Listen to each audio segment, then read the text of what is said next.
Hello friends, I welcome you all to CAPF AC Mentors and my name is Sandeep Boran and I have cleared UPSC, CAPF AC, CDS, FCAT and SSC CPO many times. Friends इस video में हम लोग report writing के बारे में बातचीत करने वाले हैं। काफ़ी सारे कमेंट्स जो है स्टूडेंट्स के आ रहे थे कि सर रिपोर्ट राइटिंग जो है उसमें थोड़ी सी डिफ़िकल्टी आ रही है तो उसके बारे में वीडियो बनाओ। तो फ्रेंड्स आज CAPF AC mentors report writing के ऊपर एक्सक्लूसिवली ये वीडियो है और ये फ्रेंड्स आप लोगों को बहुत ज़्यादा हेल्प करेगी पेपर 2 के अंदर रिपोर्ट राइटिंग को और अच्छे से लिखने में। बहुत ज़्यादा प्रॉब्लम्स आती है फ्रेंड्स स्टूडेंट्स को कि भाई रिपोर्ट राइटिंग में क्या लिखे क्या ना लिखे, क्योंकि जो रिपोर्ट है फ्रेंड्स ये ऐसे से बहुत ज़्यादा डिफरेंट है। ऐसे राइटिंग एक बहुत ही ज़्यादा मल्टी डायमेंशनल हमारे को राइटिंग लिखना पड़ता है उसके अंदर, लेकिन रिपोर्ट के अंदर इतना ज़्यादा डायमेंशन डालने की ज़रूरत नहीं होती। रिपोर्ट में हम लोगों को हिस्ट्री भी लिखनी पड़ती है, अभी जो करंट स्टेटस है वो भी लिखना पड़ता है, आगे क्या क्या चैलेंजेस आ सकते हैं, गवर्नमेंट क्या कर रही है, वो सब कुछ लिखना पड़ता है। बट रिपोर्ट में फ्रेंड एकदम डिफरेंट है। रिपोर्ट एक इंफॉर्मेशन है। एज अ जर्नलिस्ट जो अपने सामने जर्नलिस्ट देखता है उसी चीज़ों को वो एक रिपोर्ट तैयार करके प्रेजेंट करता है, तो उसको एक तरह से रिपोर्ट राइटिंग बोल देते हैं हम लोग। जैसे कि एक छोटा सा एग्जांपल मैं इस वीडियो के बीच में दूंगा आप लोगों को, उस पर आपको समझ में आएगा कि एक्चुअली में रिपोर्ट राइटिंग है क्या। तो हम लोग जरा इसको डिस्कस करते हैं कि क्या चीज़ें हैं जो आपको ध्यान में रखनी है पेपर 2 के अंदर रिपोर्ट राइटिंग में, और क्या चीज़ें हैं जो आपको फॉलो करनी है और अच्छे से इम्प्रूव करने के लिए। ठीक है फ्रेंड्स, तो चलिए फ्रेंड्स शुरू करते हैं इस वीडियो को। सबसे पहले तो फ्रेंड्स एक बेसिक इन्फॉर्मेशन मैं आपको देता हूँ कि पेपर 2 के अंदर अपने UPSC CAPF AC के अंदर रिपोर्ट राइटिंग जो है वो 2 रिपोर्ट राइटिंग आती है। देयर विल बी 2 रिपोर्ट्स और यहाँ पर आपको कोई भी चॉइस नहीं मिलेगी। जी हाँ दोस्तों, जैसे कि आपको ऐसे के अंदर चॉइसेस मिलती हैं, आपको 4 ऐसे लिखने होते हैं, टोटल 6 एसेज आर देयर और 4 यू हैव टू राइट। तो रिपोर्ट राइटिंग में देर इज नो चॉइस।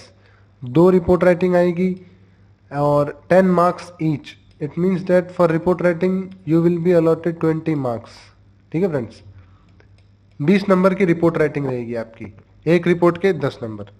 और हर एक रिपोर्ट राइटिंग में आपको 2 पेजेस मिलेंगे लिखने के लिए। ऐसे राइटिंग में आपको 3 पेजेस मिलते हैं, रिपोर्ट राइटिंग में आपको 2 पेजेस मिलेंगे और आर्गुमेंट राइटिंग में आपको 3 पेजेस मिलेंगे। वही क्योंकि वर्ड लिमिट क्या है, थोड़ी ज़्यादा है ऐसे राइटिंग और आर्गुमेंट की, उनकी है 300। रिपोर्ट राइटिंग में friends only you have 200 words. तो ये थोड़ा सा ध्यान में रखने की चीज़ है, इसीलिए यहाँ पर आपको 2 पेजेस मिलते हैं और अप्रोक्सीमेटली जो है आपको 8 से 10 मिनट में एक रिपोर्ट लिखनी होती है।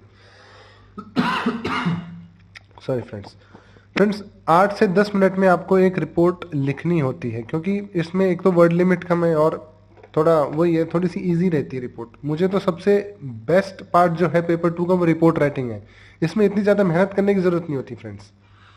तो चलो दोस्तों अपन आगे चलते हैं, क्योंकि काफ़ी सारी चीज़ें हैं, छोटी मोटी चीज़ें जो आप लोगों को इसमें ध्यान रखनी है। एक इजी कह देने से इजी नहीं है रिपोर्ट। तो ये देखते हैं अपन फॉर्मेट का, देखते हैं कि आपको क्या करना है। अब फ्रेंड्स पेपर में आप लोगों को जो शीट दी जाएगी उस शीट के अंदर ऑलरेडी टॉपिक लिखा रहेगा। ठीक है फ्रेंड्स, आपको क्या करना है, टॉपिक अलग से लिखना है आपके आंसर में। उससे क्या होता है, इंप्रेशन थोड़ा अच्छा जाता है।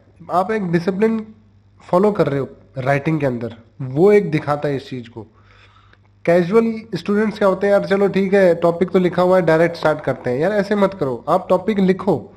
जैसे कि मान लो ये है पेज है, ये मान लो यही सामने पेज है और यहाँ पर ये टॉपिक लिखा हुआ है क्वेश्चन का, फॉर्मेट ऑफ रिपोर्ट मैंने लिखा हुआ है, यहाँ पर मान लो पेपर के अंदर क्वेश्चन लिखा हुआ है।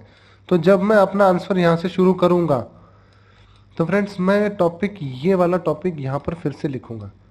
टॉपिक लिखने के बाद में मैं ये वाला फॉर्मेट लिखूंगा। तो रिपोर्ट राइटिंग के अंदर आपको ये फॉर्मेट लिखना होता है। यहाँ पर मैंने ABCXYZ इसलिए लिखा है क्योंकि आप लोगों को यहाँ पर अपना नाम या फिर ऐसा कोई भी आइडेंटिफिकेशन मार्क आपको नहीं लिखना। ये UPSC जो है अपनी आंसर शीट में स्पेसिफिकली मेंशन करने लग गई कि आप लोग पेपर 2 के अंदर अपना नाम या फिर अपना साइन, मतलब कुछ भी ऐसा जो आपकी आइडेंटिटी की तरफ इशारा करे, उस चीज को आपको नहीं लिखना है। इस चीज का आप ध्यान रखना कि अपना नाम बिल्कुल मत लिखिए। आप ABCD लिख दीजिए या फिर XYZ कुछ भी लिख दीजिए, आपकी मर्जी, लेकिन आप अपना नाम मत लिखिए। ठीक है फ्रेंड्स। फिर आपको अपना नाम लिखने के बाद में प्लेस लिख देनी है और डेट लिख देनी है। डेट कोई भी लिख दो, एग्जाम से पहले की डेट लिख दो, ज़्यादा ठीक रहेगा।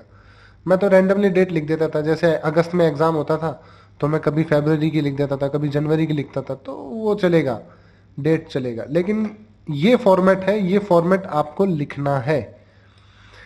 एक मिस्टेक जो स्टूडेंट करते हैं वो ये करते हैं, ध्यान से सुनना फ्रेंड्स जो मैं बोल रहा हूँ। सबसे बड़ी मिस्टेक फ्रेंड्स ये करते हैं एस्पिरेंट्स की, जब वो लोग राइटिंग प्रैक्टिस करते हैं अपने घर पे, तो राइटिंग प्रैक्टिस करते हैं तो ये फॉर्मेट जो है वो ये लोग लिखते नहीं है प्रैक्टिस के अंदर। एस्पिरेंट क्या सोचते हैं कि यार फॉर्मेट ही तो है, ये तो लिख देंगे अपन पेपर में जाके, क्या दिक्कत है।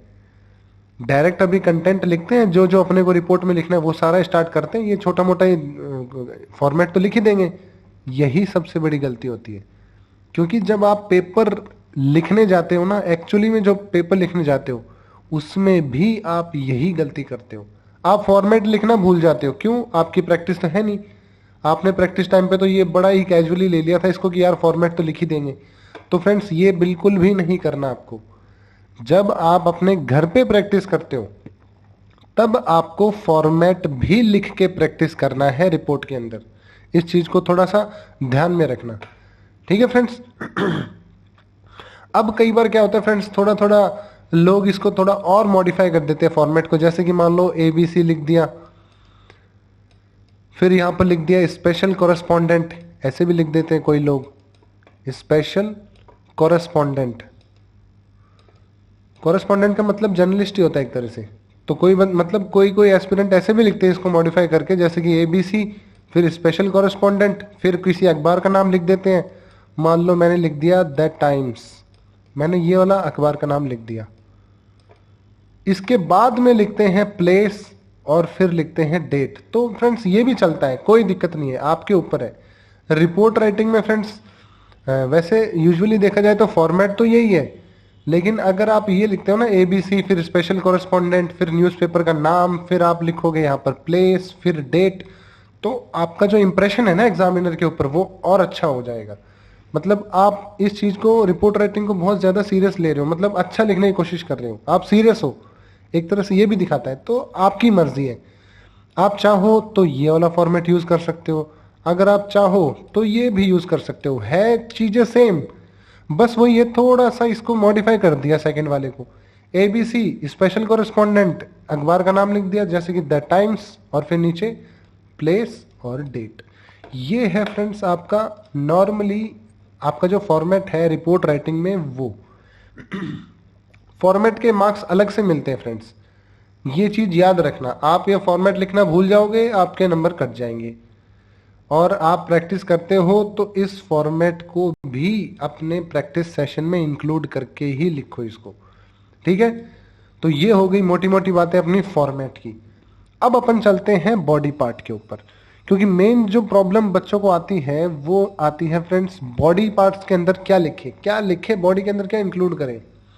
तो फ्रेंड्स अब इस चीज को हम लोग डिस्कस करते हैं। तो आप लोगों को आपकी स्क्रीन के सामने दिख रहा होगा friends, things to remember while learning report. इसके अंदर देखो फ्रेंड्स, सबसे पहली चीज जो ये है कि रिपोर्ट भी तो फ्रेंड्स क्या होता है ना, 2-3 टाइप की होती है, एक टाइप की रिपोर्ट नहीं होती है फ्रेंड्स। जैसे कि एक तो होती है, मैं एग्जांपल देता हूं आपको।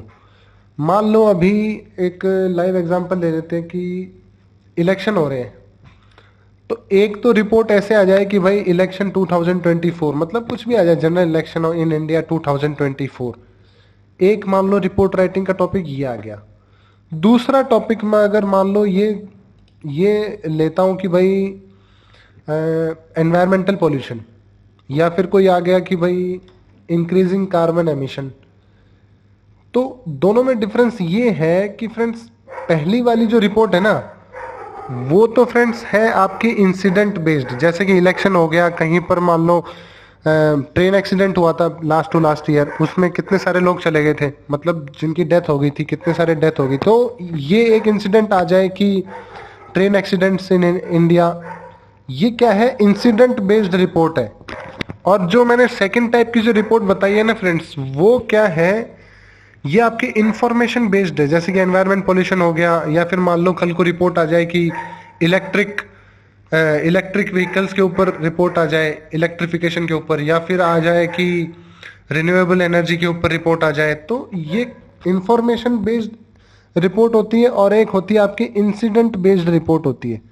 ठीक है फ्रेंड्स, तो ये दो रिपोर्ट होती है, ये दोनों को आपको ध्यान में रखना है। एक इंफॉर्मेटिव बेस्ड होती है और एक होती है इंसिडेंट बेस्ड।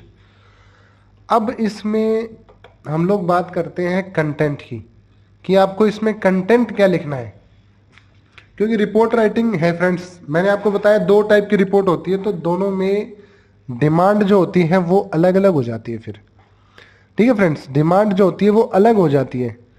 जैसे कि मैं बात करता हूं फॉर कंटेंट, कंटेंट में आप क्या लिखोगे, आप कंटेंट में लिखो what, when, where, how and why. आप इन पांचों चीजों को अगर अपने ध्यान में रखते हो ना रिपोर्ट राइटिंग लिखते टाइम पे, तो फ्रेंड्स मुझे नहीं लगता आपको कोई दिक्कत आएगी। जैसे कि मैंने आपको एग्जांपल बताया अभी, मान लो एक रिपोर्ट का टॉपिक 2024 जो एसी का एग्जाम है उसी में आता है कि भाई general election in India in 2004, general election in India in 2024 sorry, मान लो यही रिपोर्ट राइटिंग आ जाती है आपको। तो अब आपको क्या लिखोगे इसके अंदर, भाई सबसे पहले बताओगे कि भाई जनरल इलेक्शन कब हुए, कितने चरणों में हुए, सरकार ने कैसे, मतलब इलेक्शन कमीशन ने कैसे कैसे इंतजाम किए, क्या क्या इंतजाम किए, मॉडल कोड ऑफ कंडक्ट लगाया, मतलब जो भी इलेक्शन जनरल इलेक्शन मतलब करवाया इलेक्शन कमीशन ने, पूरा अच्छे से कंप्लीट हुआ। फिर उसका रिजल्ट भी बताओगे आप कि भाई क्या हुआ रिजल्ट के अंदर, मतलब समझ में आ रही है जो मैं आपको समझा रहा हूँ, कि भाई ये वाली पार्टी जीती, इतने वोटों से जीती, जनरल इलेक्शन 5 साल में एक बार होते हैं, थोड़ी सी मोटी मोटी सी इन्फॉर्मेशन बता देनी है आपको। तो ये सारी की सारी इन्फॉर्मेशन जो है ना, ये इन्हीं 5 वर्ड्स में आपको देखने को मिल जाएगी। जैसे कि वोट, आप लोग बताओगे कि भाई जनरल इलेक्शन है क्या इंडिया में, कि हर 5 साल में होते हैं, डेमोक्रेसी को स्ट्रेंथन करने के लिए। एक मतलब इंडिया जो है इतनी बड़ी डेमोक्रेसी है, और जो इलेक्शन है वो बहुत ही ज़्यादा धूमधाम से मनाया जाता है, हर 5 साल में जनरल इलेक्शन आता है। ये सब करके छोटा मोटा 2-3 लाइन में आप ये बता दोगे। कब हुआ, 2024 में हुआ, तो ये एक लाइन में ये बता दोगे आप। कहाँ हुआ भाई ये तो छोड़ो, लेकिन कैसे हुआ, क्यों हुआ, ये सब आपको बता दोगे आप लोग। ठीक है, जैसे कि भाई अभी इलेक्शन कमीशन ने अनाउंसमेंट कर दी कि भाई हम लोग इतने फेज में इलेक्शन करवाएंगे। काफ़ी सारे जो सीएपीएफ की जो बटालियंस है, जो कंपनीज है, वो भी काफ़ी जगह पर डिप्लॉय करी गई है गवर्नमेंट के द्वारा, ताकि इलेक्शन जो है फ्री एंड फेयर हो। ठीक है फ्रेंड्स, तो ये सारी चीज़ें आपको इसके अंदर लिखनी है। रिपोर्ट राइटिंग यही है। आप ये समझ के बैठो कि जब आप एग्जाम में लिख रहे हो ना, तो you are not an student और an aspirant, you are a journalist. आप ऐसे सोचो कि भाई यू आर ए जर्नलिस्ट। ठीक है फ्रेंड्स, आप एक जर्नलिस्ट हो। आप खुद को एक रिपोर्टर समझो और ये मानो कि भाई मुझे एक रिपोर्ट तैयार करनी है, तो सबसे पहले आप अपने आप को जर्नलिस्ट कंसिडर करो, तब आप अच्छी रिपोर्ट लिख पाओगे। ऐसे आप रिपोर्ट नहीं लिख पाओगे फ्रेंड्स। ऐसे is different, but report writing is also मतलब कंप्लीटली डिफरेंट। अभी आपको आगे पता चलेगा, एक छोटा सा एग्जांपल दूंगा मैं आपको। अब जैसे कि आगे चलते हैं कि भाई इसमें मैंने लिखा है कि भाई don't give your personal opinion in report writing, for this essay and argument writing are there. If you want to give opinion, then make it an expert opinion, or else you can give reference of any big leader's statement or any report for solution. तो friends इस line से आपको अच्छे से समझ में आ गया होगा कि मैं क्या कहने की कोशिश कर रहा हूं। अब जैसे कि रिपोर्ट राइटिंग में जो रिपोर्टर होता है, आप देखते होगे, जो टीवी देखते हो, तो कभी भी रिपोर्टर जो है अपना जजमेंट नहीं देता। मीडिया ट्रायल नहीं करना अपने को वहां जाके पेपर में हमें सिर्फ और सिर्फ इंफॉर्मेशन प्रोवाइड करनी है, वहां पर हमें जज नहीं बनना कि ये चीज गलत है, ये चीज सही है, सरकार का ये फैसला सही था, ये गलत था। नहीं, सही गलत का डिसीजन जो है वो जुडिशरी करेगी, वो जनता करती है। जो रिपोर्टर होता है वो सिर्फ और सिर्फ इंफॉर्मेशन प्रोवाइड करता है सिटीजन्स को। आप इस चीज को दिमाग में बिठाओ, तभी आप रिपोर्ट लिख पाओगे। आप अपने आप को जज मत समझो वहां जाके। जैसे कि एक रिपोर्टर है, अब पार्लियामेंट की जो बिल्डिंग खड़ी हुई थी उसके बाद में काफी सारी चर्चा हुई थी। उसमें मैंने सुना था कई रिपोर्टर ये बोले थे कि सरकार ने काफी सारा पैसा बर्बाद कर दिया, इतना सेंट्रल विस्टा का जो प्रोजेक्ट है उसमें इतना सारा पैसा लग गया, इतनी गरीबी है देश में, ये बहुत गलत सरकार ने फैसला लिया है, ये नहीं करना चाहिए था। अरे भाई, आप रिपोर्टर हो कि जज हो? ये काम रिपोर्टर का नहीं है। रिपोर्टर का काम है बिल्कुल भी इंफॉर्मेशन जो है वो आपकी बायस्ड नहीं होनी चाहिए। You should be neutral while writing report. ये आपको याद रखना है। मुझे लगता है अब आपको समझ में आ गया कि मैं क्या समझाने की कोशिश कर रहा हूँ फ्रेंड्स आपको। तो जर्नलिस्ट, आपको अपने आप को जर्नलिस्ट कंसिडर करना है, तभी आप एक न्यूट्रल रिपोर्ट को लिख पाओगे। अब आपको वर्ड लिमिट भी फॉलो करनी है फ्रेंड्स, ठीक है? 200 वर्ड्स है आपके, वर्ड लिमिट फॉलो करनी है। आप इमोशनल मत हो जाना रिपोर्ट लिखते टाइम पे। आप कहीं ये ना कर दो कि भाई आप 300 वर्ड्स लिख दो। अगर आपकी वर्ड लिमिट एक्सीड होती है तो फ्रेंड्स आपको उस चीज के ऊपर पेनल्टी लगती है अपने मार्क्स में। तो इस चीज का खासकर आपको ध्यान रखना है, क्योंकि काफी सारी जो प्रॉब्लम है यही होती है। किसी की राइटिंग स्पीड इतनी बढ़िया होती है और उसके जो वर्ड्स होते हैं वो बहुत छोटे छोटे टेक्सचर में लिखते हैं फ्रेंड्स, कोई एस्पिरेंट्स। उनका ये प्रॉब्लम रहता है कि वो लोग वर्ड लिमिट कब एक्सीड कर जाते हैं उनको पता ही नहीं चलता, और उस चक्कर में उन लोगों की जो पेनल्टी है वो लग जाती है। तो इस चीज को आपको ध्यान में रखना है। अब तीसरी चीज है, मतलब नेक्स्ट चीज है, right proper data and facts in report to make it real and complete. जी हाँ दोस्तों, अब आप खुद सोचो कि जो रिपोर्टर होता है वो हमेशा ये बोलता है कि भाई मंत्रालय की तरफ से ये सूचना आई है, मिनिस्ट्री ऑफ एनवायरनमेंट या फिर होम मिनिस्ट्री की तरफ से ये स्टेटमेंट आया है कि हम लोग ये करना चाह रहे हैं। तो समझ रहे हो ना आप जो कह रहा हूं? ये चीजें आपको अपनी रिपोर्ट में लिखनी पड़ेगी। जो इंफॉर्मेटिव रिपोर्ट है उसमें आप किसी भी ऑर्गेनाइजेशन की या फिर कोई बड़ा प्लेटफॉर्म है उसकी जो रिपोर्ट तैयार होती है वो आप लिख सकते हो। और जो इंसिडेंट बेस्ड रिपोर्ट है उसके अंदर आप लोग किसी लीडर की स्टेटमेंट लिख सकते हो या फिर मिनिस्ट्री की स्टेटमेंट लिख सकते हो। जैसे कि मान लो अभी इलेक्शन की बात करें, जनरल इलेक्शन, तो इसके अंदर आप इलेक्शन कमीशन ऑफ इंडिया की कोई भी एक स्टेटमेंट होगी वो आप इसमें कट पेस्ट कर सकते हो, कॉपी पेस्ट, ठीक है? उससे क्या होगा, एक बहुत अच्छा इंप्रेशन जो है एग्जामिनर के ऊपर पड़ेगा, उससे आपकी रिपोर्ट भी कंप्लीट होगी और रियल लगेगी। ठीक है फ्रेंड्स, उससे क्या है, आपकी जो रिपोर्ट है वो रियल रिपोर्ट लगेगी और कंप्लीट रिपोर्ट होगी वो। ठीक है दोस्तों, ये चीज आपको समझ में आ जानी चाहिए कि मैं क्या समझाने की कोशिश कर रहा हूं। आपको एज अ रिपोर्टर या फिर एज अ जर्नलिस्ट काम करना है रिपोर्ट राइटिंग लिखते टाइम पे। आपको वहां पर स्कॉलर या फिर एक्सपर्ट नहीं बनना। वो बनने के लिए ऐसे राइटिंग है, आर्ग्यूमेंट राइटिंग है। आपको कोई पर्सनल ओपिनियन नहीं देनी। वो पर्सनल ओपिनियन आप लोग आर्गुमेंट राइटिंग में दो या फिर आप ऐसे राइटिंग में दो, बट रिपोर्ट राइटिंग के अंदर ये चीजें बिल्कुल भी नहीं करनी। अब आगे है कि भाई read newspaper and analyse reports.